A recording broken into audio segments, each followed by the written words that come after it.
regular viewer of New Hampshire Chronicle, you might think that Sean McDonald has done it all.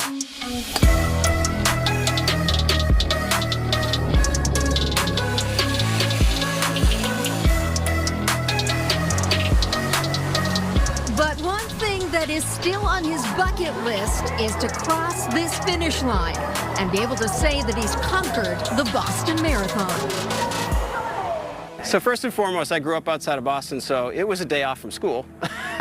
That's how I remember it. But of course, the Boston Marathon, I grew up watching the Boston Marathon. I knew it when I would go into the city and so forth.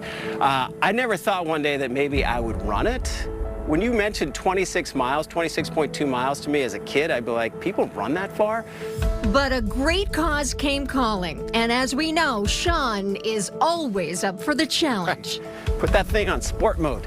Work said, hey, would you be interested in maybe doing the Boston Marathon and raising money for charity? And I thought to myself, well, maybe this is my opportunity. Maybe I should do a marathon. And quite frankly, the Boston Marathon, you don't say no to that, right? Sean will be out there Monday morning running to support an organization that is working to address the root causes of homelessness in New Hampshire. So Families in Transition works with thousands of people each year, and their whole thing is to break that cycle of homelessness, to try to get people off the streets, to try to get them into therapy for mental health issues, for drug issues, you name it. They try to get people into these services and then hopefully find them temporary housing and then eventually housing, permanent housing if they can. So it's an important issue. I'm glad that we're tackling it. I'm glad we're raising money for it. Between his early morning wake-up calls, Good morning, everybody. Thanks for waking up with us. New Hampshire Chronicle duties, Are you just going to be doing circles around me all day? If I had the stamina to do that, I probably would. Whew. and family time, The kids, by the way, are always quiet and well-behaved like this. it is amazing he's been able to fit in the rigorous training to help him complete the 26.2 miles.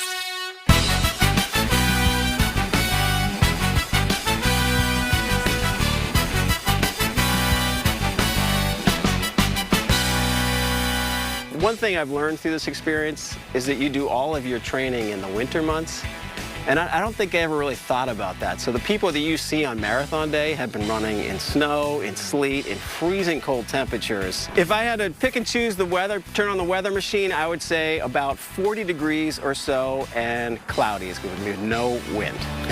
Another training trick? He's not listening to music in those AirPods. You know, I used to listen to music. Now I listen to books on tape or podcasts. I know that makes me seem really old, but it just kind of draws me into that, and I don't even think about running that much. This is going to sound so cliche, but it's true crime. So the day of the race, I don't think I'm going to listen to anything. I just want to take in the sights and the sounds of the Boston Marathon. I'm hoping actually to see people on the course that know me from Channel 9. I want to meet people along the way. I'm not going to break any records that day. I just want to see people out there and experience it. Looking for a little advice before Marathon Monday, Sean paid a visit to his good pal Connie. I'm here for my marathon training. Okay. Before training could begin, Connie had to show Sean some of her ate puzzles, That's a good running food right there. and they did some fueling up. You ate one of those? Do you know how old those things are? I do now. Are we going to go running today together? Maybe you can encourage me out there? Don, can you start the car and we'll drive? I am not going to run. You I mean, sure? it takes me a lot just to go to the mailbox. Okay. Well, maybe we can run to the mailbox together later. That's a good idea. Okay, then we'll do that.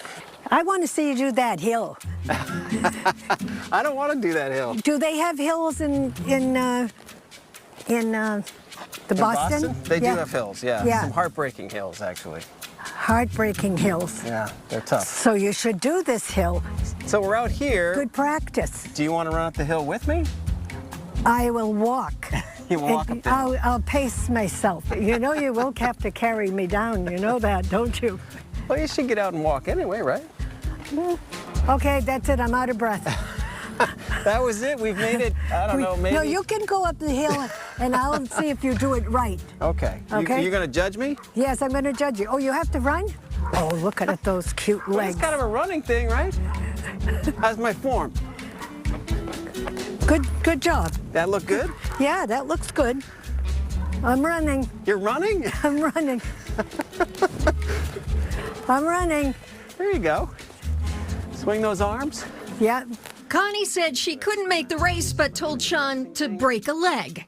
There's no doubt that he'll have loads of support come race day, with lots of people cheering him on. All right, so here we are at the tip of Heartbreak Hill. This is Sean's family. I'm Maureen. I'm Fiona. I'm Finn. And actually, this is where I grew up watching the marathon. So I used to stand here, hand out Dixie cups to the runners and orange slices. And this is where you guys are going to watch, probably this year. What are you guys going to hand out to Dad? What do you think Dad wants? Probably black licorice.